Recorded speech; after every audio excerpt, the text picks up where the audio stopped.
اعوذ باللہ من الشیطان الرجیم بسم اللہ الرحمن الرحیم۔ آپ میرا چینل دیکھ رہے ہیں سورہ نجم سید اقتدار علی خان۔ سورہ محمد صلی اللہ علیہ وآلہ وسلم قرآن مجید کا 47واں سورہ ہے 47، اور اس کی آیت جس کو سرنامہ کلام کے لیے منتخب کیا اس کا نشان ہے 15۔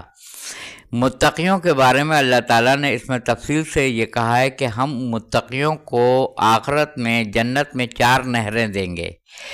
پہلی نہر ہے پاک شفاف پانی کی نہر، جس سے اس میں بو پیدا نہیں ہوگی، پاک اور شفاف پانی کی نہر۔ دوسری ہم ان کو دودھ کی نہر دیں گے، صاف شفاف دودھ، اس کی نہر دیں گے۔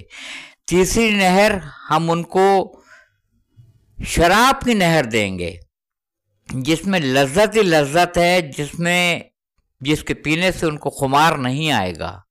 اور چوتھی نہر ہے شہد کی نہر، جو ذائقہ دار شہد ہوگا۔ تو متقیوں کو جنت میں 4 نہریں ملیں گی، صاف شفاف پانی کی نہر، دودھ کی نہر جس میں بو پیدا نہیں ہوگی، اور تیسری ان کو شراب کی نہر جس سے ان کو خمار یا وہ بہکیں گے نہیں، اور چوتھی نہر ہوگی جو ان کو شہد کی نہر دی جائے گی۔ یہ 4 نہریں ہیں جو سورہ محمد 47 نمبر کا سورہ، آیت کا نشان 15۔ آپ پڑھ کے کمنٹ سیکشن میں کمنٹس کر سکتے ہیں۔ جزاک اللہ۔